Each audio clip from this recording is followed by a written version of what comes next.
Olá, sou Márcio Lopes. Estamos aí com o nosso Papo Reto com o Red Hunter, no especial Covid-19 e a quarentena. Hoje é o episódio 9, falando um pouco sobre, eu vou chamar aqui de estrutura de orçamento familiar. Tá? E esse tema é interessante porque me remeteu, após uma conversa que eu tive hoje pela manhã, e eu mudei até a pauta de um convidado que eu ia trazer hoje, que já comecei a receber, pelo menos hoje, um primeiro profissional a ser comunicado aí que a unidade dele vai ser desativada e toda a estrutura dele vai ser colocada à disponibilidade no mercado. Tá? E aí eu me lembrei, há uns anos atrás, eu fiz durante quase 2 anos e pouco, quase 2 anos e meio, eu tive uma participação no jornal local aqui de Salvador, na Bahia, da Rede Bandeirantes, onde no segundo ano veio a falar sobre o mesmo tema que eu já tinha falado no ano anterior.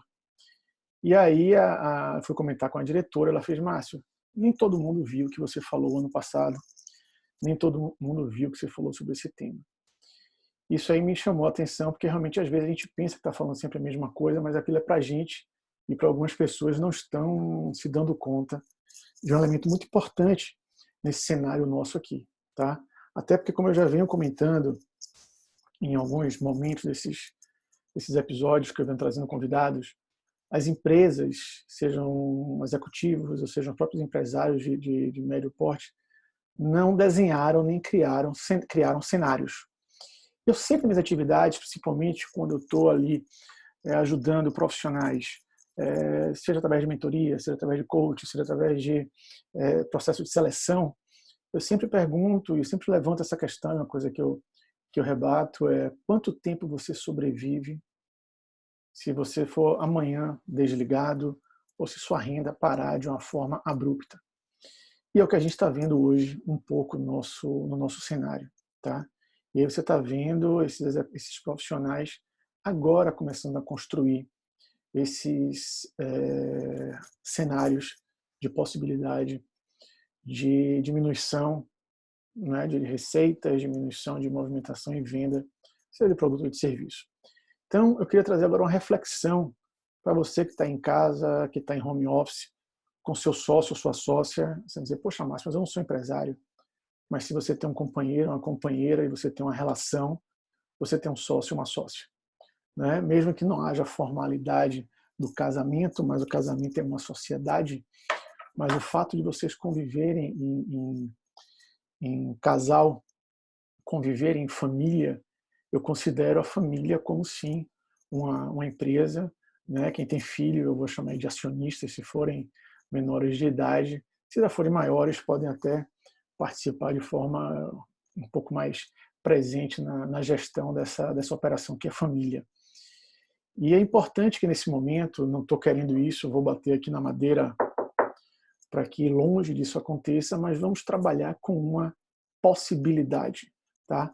Que possibilidade é essa? Se de repente, em algum momento, não amanhã, pode ser amanhã, mas daqui a um tempo, um de vocês vai estar disponível no mercado. Ou os dois vão estar disponíveis no mercado. Ou de repente eu já tenho um filho que de certa forma também ele vai estar disponível no mercado. Então, o que é interessante? O interessante é que, apesar de ser uma conversa delicada, uma conversa incômoda, uma conversa desconfortável, é importante que ela haja enquanto ainda temos uma certa capacidade, eu diria, de argumentação, uma certa capacidade de análise e, acima de tudo, tomar decisões. Então, aquilo que muitos profissionais já vêm sempre comentando, né, de você sim construir o seu orçamento. Mas construir o orçamento, e aí é que eu venho falando, e vocês podem ver nos outros episódios, com cenários.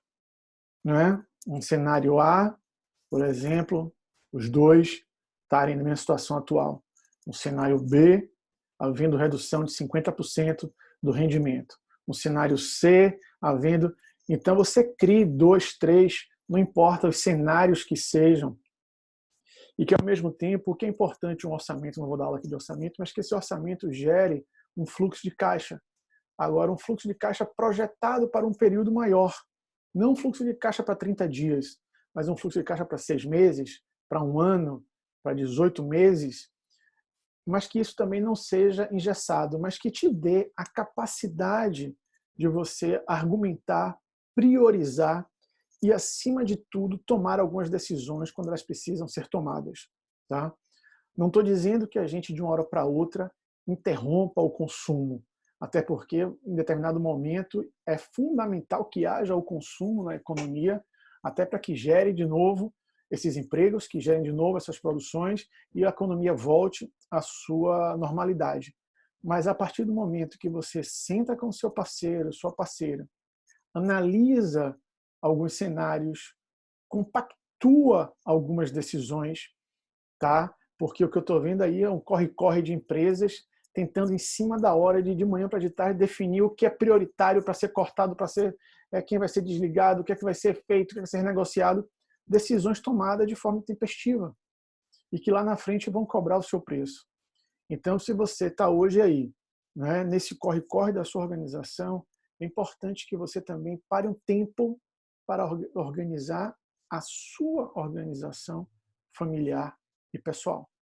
Sentar, definir, priorizar o que é que vai acontecer, porque a analogia que eu faço é, se os casais não conseguem ter uma confiança nas partes, onde os números possam ser colocados em cima da mesa, não possa ter uma cumplicidade, acima de tudo, uma definição do que vai ser, de como vai ser gasto, investido aquele valor, ou se um dos dois sócios omitem ou escondem informações, isso quer dizer que não há uma confiabilidade nessa sociedade.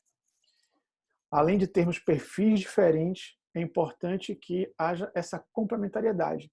Cada um vai buscar o seu ajuste aí, mas tenham cuidado de criar esses cenários antes que o cenário aconteça, tá?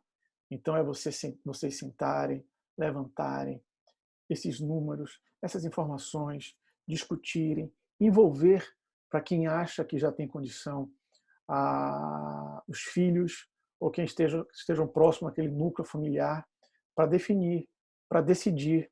Até porque, quando for tomada uma decisão, a cumplicidade de todos naquele momento ali vai dar uma maior segurança, vai dar uma maior, não tranquilidade, mas uma cumplicidade para que essa estrutura familiar siga de uma forma mais harmônica possível.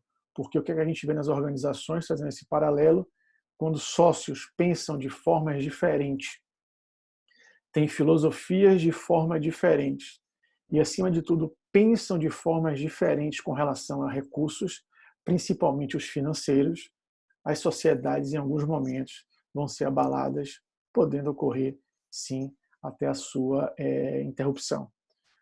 Quem me conhece nas minhas aulas, nas minhas palestras, eu sempre digo, até em bate-papos informais, que a gente só sabe quem é quem em 3 situações: com dinheiro, sem dinheiro e viajando junto. Tá? Então, esse foi o ponto que eu estou chamando a atenção, porque já está começando a ter essas movimentações. E durante os processos seletivos, eu fico, em alguns momentos, angustiado de ver o quê?